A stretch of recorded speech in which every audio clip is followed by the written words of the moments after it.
In today's video, I'm going to teach you how to properly zoom in and out in Davinci Resolve 19. Whether you're new to video editing or just need a refresher, mastering this feature is essential for creating dynamic and engaging videos. So let's dive right in. First, you'll need to open Davinci Resolve. If you haven't installed it yet, you can download it from the Blackmagic Design website. Once Davinci Resolve is up and running, navigate to your project section, choose the project you want to work on. If you're starting fresh, feel free to create a new project. After opening your project, direct your attention to the edit page. This is where most of the video editing magic happens. It might look a bit overwhelming at first with all the tools and options, but don't worry, we're going to focus on a few key elements today.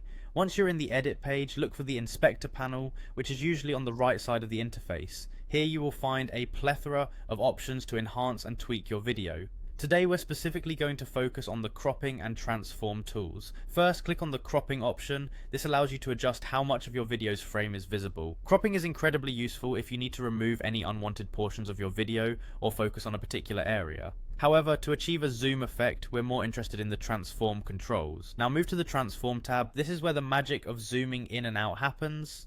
In the transform controls, locate the zoom feature. Here you'll see numerical settings for both the X and Y axes. You can adjust these numbers by clicking and dragging or simply inputting a specific value. If you want to zoom in, increase the values of these numbers. Conversely, if you aim to zoom out, you'll want to decrease them. Make sure to keep the aspect ratio proportionate to prevent any distortion. This can usually be maintained by ensuring the link icon between the X and Y fields is activated. Another tip as you adjust the zoom is to use keyframes.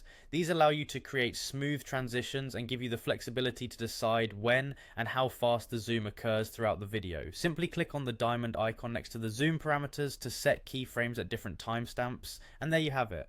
With these steps you can control and customize the zoom function in Davinci Resolve 19 to add that professional touch to your projects. Practice these steps regularly to become more efficient and explore the depth of creativity that this toolset has to offer. Thanks for tuning in today, and happy editing.